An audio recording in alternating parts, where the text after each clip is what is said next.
Hello and welcome to the Edu Leaders Show on the Edu Bulletin, where we bring you the latest insights and trends from the world of education. I'm Daisy, and I'm excited to guide you through this episode. We have an esteemed guest joining us, Dr. Alok Kumar Gupta, Deputy Director, Academics, National Institute of Open Schooling, Ministry of Education, Government of India. How does he see NEP 2020 re-Indianizing education by reviving the Gurukul tradition of values and life skills? Now, let's move directly into our interview. Over to you, Renuka. Let's hear what Sir had to say.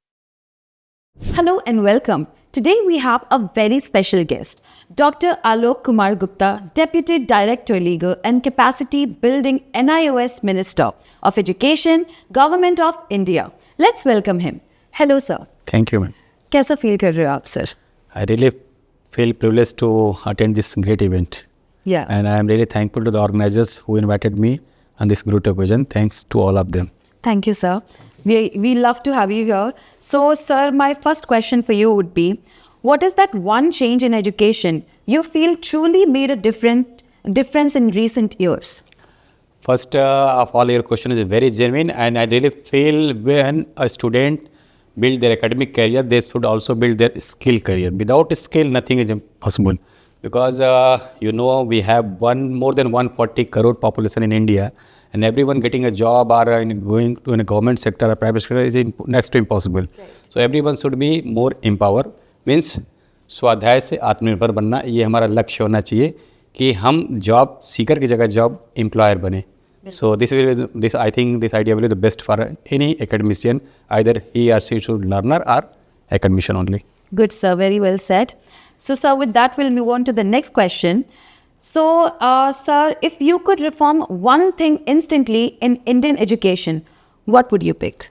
First of all, I really grateful to our current government who has launched already NEP 2020, National Education Policy 2020, which already indicates the education should be Indianized.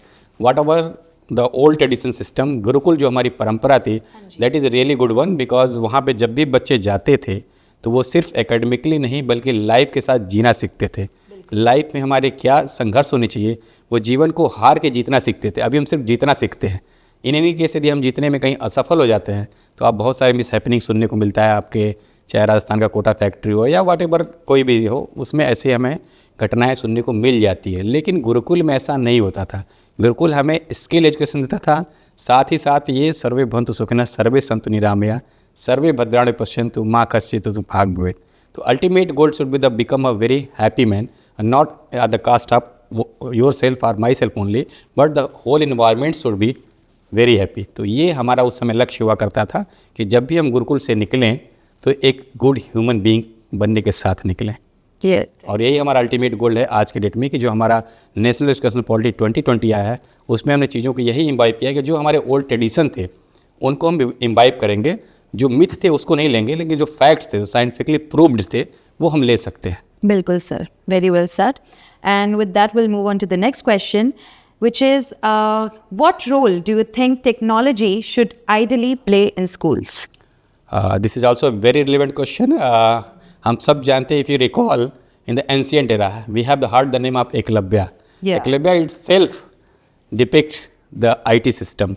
उस समय वो किसी को नहीं जानते थे. Simply उन्होंने अपने जो टीचर थे उनका एक स्टैचू बनाया और खुद ही स्वाध्याय किया, यानी सेल्फ एम्पावर किया अपने आप को, सेल्फ लर्नर, सेल्फ मोटिवेशन उनके अंदर था, and he become a great धनुर्धर.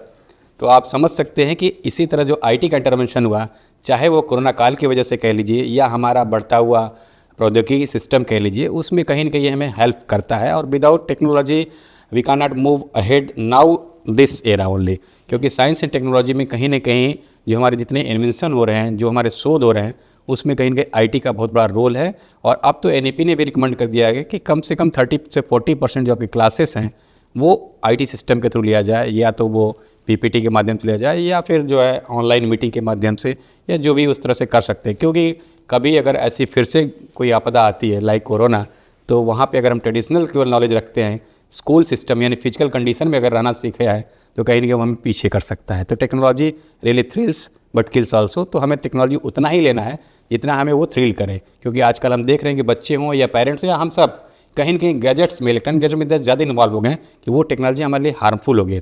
वैसी टेक्नोलॉजी हमें नहीं चाहिए, हमें वो टेक्नोलॉजी जो हमें सपोर्ट बने, ना कि हमें रिप्लेस करे। तो हमारा टेक्नोलॉजी सपोर्टिव होना चाहिए rather than replacing one. Right, sir. So, sir, with that, my next question is, after intervention of NEP 2020, in 2020, what difference did you find from the earlier time? This is also a very good question, and I think after invention of NEP 2020, there is very big change came into education system. Because ये देखें तो करीब हमारा more than 3 decades, लगभग 35-36 year के बाद ये हमारा एजुकेशन सिस्टम अपना खुद का आया है। उसके पहले हम लॉर्ड मैकाले का सिस्टम पढ़ते रहते और हैं भी थोड़े बहुत। तो लेकिन ये जो हमारा आया है NEP 2020, इसका सबसे फॉरमोस्ट जो एजेंडा है, it's is a learner centric rather than a teacher centric. अब बच्चे को क्या चाहिए, व्हाट, व्हेन, व्हाई, हाउ, वो डिसाइड करेगा कि वो कितना पढ़ना चाहता है, कहाँ पढ़ना चाहता है, फिजिकल कंडीशन में रहना चाहता है या अक्रॉस द बाउंड्री जाना चाहता है, वो सब उसके ऊपर डिसाइड है। तो ये बहुत बड़ा एक चेंज हुआ है कि लर्नर सेंट्रिक हो गया है और कंडीशंस बहुत सारे बैरियर हट गए। जैसे हम लोग अपने ज़माने में साइंस स्टूडेंट हुआ करते थे, तो यदि हमें लॉ पढ़ना है या कोई ह्यूमैनिटीज़ का कोई सब्जेक्ट, फॉर एग्जांपल फिलॉसफी पसंद आ गया, तो वो हम नहीं ले सकते थे क्योंकि हमारा कोई ना कोई ब्रैकेट कम आता, एक सब्जेक्ट का कॉम्बिनेशन होता था, वो कॉम्बिनेशन ही हमें लेना पड़ता था। अभी वो कॉम्बिनेशन हट गया है। अगर एक साइंस स्टूडेंट लॉ करना चाहता है, एक सर्टिफिकेट कोर्स या फिलॉसफी या कोई हिस्ट्री या कोई भी सब्जेक्ट लेना चाहता हो तो वो ले सकता है। लेकिन हाँ, ये बात जरूर ध्यान रखना चाहिए कि आगे का फ्यूचर प्रॉस्पेक्ट भी देखना चाहिए। ऐसा ना हो कि एक कॉमर्स ले ले, एक लॉ ले ले, एक ह्यूमैनिटी ले ले, तो आगे कोई पैकेज न बने, इस बात का भी ध्यान रखना चाहिए। लेकिन फ्रीडम मिला है, तो ये सबसे बड़ी फ्रीडम मिली है। और दूसरी बात की जो बाउंड्री हटा है, इसके अलावा क्रेडिट बैंक आ गए हैं। पहले क्या था कि अगर +2 है या 10th है या ग्रेजुएशन या PG है, अगर आप 1 गो में पास हो गए देन गुड, अदरवाइज आप फेल माने जाते थे। अब ऐसा नहीं है। अब क्या है कि क्रेडिट एक्यूमुलेट हो जाती है। आपने 3 सब्जेक्ट क्रॉस कर लिया, 3 पेपर पास कर लिया, वो आपके बैंक में जमा हो जाएंगे। रेस्ट आप नेक्स्ट ईयर भी दे सकते हैं क्योंकि अब चांसेस बढ़ गए हैं। जैसे अगर मैं अपने इंस्टीट्यूशन की बात करूँ, NIOS की, this is world largest open schooling system, national institute of open schooling. तो हमारे यहाँ एक बार जो कैंडिडेट एडमिशन ले लेता है, we call them learner, 5 years तक उसका एडमिशन कंटिन्यू रहता है और उसमें उसको 9 अटेम्प्ट चांस मिलते हैं। तो यानी कि सोचिए अगर एक बार में नहीं हुआ तो 9 चांस में वो क्लियर कर सकता है और बाकी उसके क्रेडिट एक्यूमुलेट हो सकते हैं। सेकंड वन है कि हमारे पास ट्रांसफर ऑफ क्रेडिट की भी फैसिलिटी होती है, जो कि NEP का रिकमेंडेशन भी है कि यदि हम किसी और बोर्ड से आ रहे हैं, किसी और सिस्टम से आ रहे हैं, फॉर एग्जाम्पल दूसरे यूनिवर्सिटी से, तो वहाँ क्रेडिट को भी हम ट्रांसफ़र करा सकते हैं। तो अगर हमारे जैसे फादर का या किसी का ट्रांसफ़र हो जाता है, मदर का ट्रांसफ़र हो जाता है, तो हम नेक्स्ट हायर एजुकेशन में जहाँ भी जाते हैं या नेक्स्ट स्कूलिंग में जाते हैं, वो हमारा पूरा का पूरा मार्क्स ट्रांसफ़र हो जाएगा, बैलेंस हमें सिर्फ देना पड़ेगा। तो एक मेजर चेंज है जाइए इस सब NEP में। हाँ, अदरवाइज क्या था कि पहले हमारी बाइंडिंग हो जाती है कि अगर हम ग्रेजुएशन फर्स्ट ईयर किए हैं तो ग्रेजुएशन 3rd ईयर तक वहीं रुकना पड़ता था, या 10th किया तो वहीं तक रुकना पड़ता। अब ये बाउंड्री हट रही है। तो ये बाउंड्रीज जो जितनी थी वो सब हट रही है, यानी कि पूरे का पूरा जो हम गोल कर लिए हैं लर्नर्स के ऊपर। हाँ, ये ज़रूर है कि इसमें हमने ये ज़रूर कहा है कि हमारा highly motivation and high respect होना चाहिए अपने टीचर्स के लिए, क्योंकि कहीं ना कहीं वो थोड़ा सा बीच में ख़त्म हो रहा था और एक तरह से टीचिंग जॉब भी एक जॉब बन गया था। जबकि एक नोबल ये सिस्टम है जिसमें हम डेडिकेशन देते हैं, टीचर सिर्फ देता है लेता कभी नहीं, यही वाला कॉन्सेप्ट हम फिर से चाहते हैं ताकि टीचर जो है फिर से हमारा जो 2047 जो गोल बना है, we have to dream about the 2047 विश्वगुरु बनना। तो कहीं ना कहीं हमारा जो विज़न होना चाहिए वो हमारा ग्लोबल होना चाहिए, कि हमारा जो रिस्पॉन्सिबिलिटी है वो भी हमारा इंडियन ना होकर ग्लोबल सिटीजन वाला होना चाहिए। बिल्कुल sir, lovely answer sir. Sir, and my next question would be, what's that one thing you're proud of in your institution or educational journey? This question is very close to my heart because I am the product of University of Allahabad and this is the 4th oldest university of the India. और उसने मेरे life में बहुत सारे changes लाए। Otherwise we came from the very rural area जहाँ से हमने +2 पास करके आया था। अलावा इंस्टीट्यूट ने हमें वो प्लेटफॉर्म दिए कि हमारे अंदर जो भी झील थी, जो हमारे अंदर था, वो उसने बाहर निकाला, either through classroom either through hostel also. Hostel में भी हमें सीनियर्स का साथ मिलता था, उनके नोट्स मिला करते थे और एक सैटरडे और थर्सडे सेमिनार हुआ करता था। उसमें क्या था कि being a science student also I have to give lecture on another topic. वो टॉपिक में पता नहीं होता था। सेम टाइम जैसे उन्होंने मुझे एक बार दे दिया था फिलॉसफी का एक कि ईश्वर के ऊपर आपको बोलना है, लॉस्की का सिद्धांत, वो मैंने कभी पढ़ा नहीं था। लेकिन अपने ग्रुपमेट के साथ थोड़ा सा पीयर ग्रुप लर्निंग किया और उस पर मुझे बोलना पड़ा। तो कहीं ना कहीं आपका वो नैसर्गिक विकास करता है, ओवरऑल डेवलपमेंट, वर्सेटाइल जो पर्सनालिटी जो डेवलपमेंट होता है उसमें हमारे विश्वविद्यालय का बहुत बड़ा रोल है। और we feel proud to be the alumni of Allahabad university, क्योंकि हमारा एक बहुत बड़ा लेगेसी है, चाहे वो किसी क्षेत्र में ले लें, लॉ का क्षेत्र ले लें, साइंस का क्षेत्र ले लें, साहित्य के जितने भी आप नाम ले सकते हैं, पोएट राइटर्स का, almost they are the product are teacher from the Allahabad university only. और चाहे राजनेता की बात कर लें या फिर राइटर की बात कर लें, सब में कहीं ना कहीं हमारे विद्यालय का बहुत बड़ा योगदान है। तो वो हमारे लाइफ की जर्नी में बहुत बड़ा मूवमेंट मेकर है, and they creates pathfinder for me, and I salute to my university. That's really sweet, sir. That's really great. So, sir, with that, we'll move on to the last question for the session. And that would be, what's one lesson your student or colleagues have taught you over the years? Yeah, I think this is the last question, but this is the foremost question, because I suppose that everyone should first set their goal. If you set their goal, then definitely you will try to target the goal.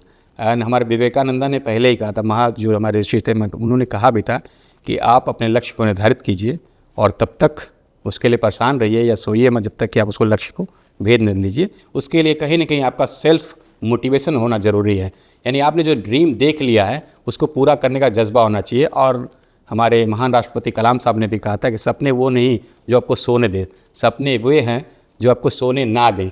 तो आपका dream जो होना चाहिए वो इतना high होना चाहिए, यानी कि beyond the limit, across the boundary होना चाहिए, अक्रॉस द ग्लोब होना चाहिए। कहीं ना कहीं आप उसके बीच में तो ज़रूर आएंगे। तो पहले तो आप अपना लक्ष्य निर्धारित कीजिए। और एवरीबडी बाय द नेचर कह लीजिए कुछ ना कुछ आइडेंटिटी लेके आता है बाय बर्थ। या तो उसके अंदर एक अच्छा गाने का गुण होगा, या अच्छा राइटर होगा, अच्छा स्पीकर होगा, अच्छा वक्ता हो सकता है अच्छा एक कुछ और भी हो सकता है, मतलब उसके अंदर कुछ ना कुछ नेचुरली इम्बाइब होता है।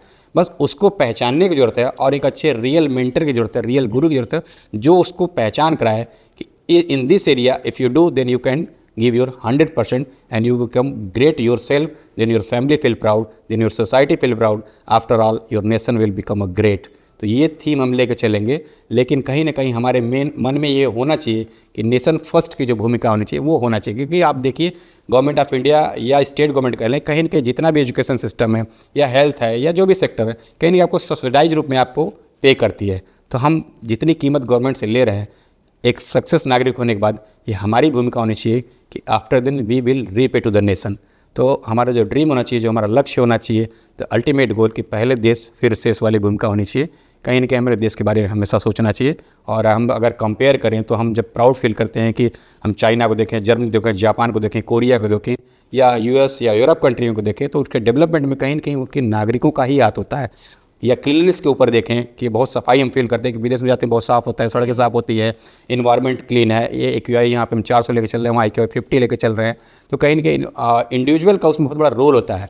तो हमें खुद से अपने आप को बदलाव लाना पड़ेगा, तब हम बदलाव देख पाएंगे। अगर हम नहीं खुद बदलेंगे तो बदलाव नहीं देख सकते हैं। तो बदलाव के लिए हमें खुद ही बदलने की ज़रूरत है।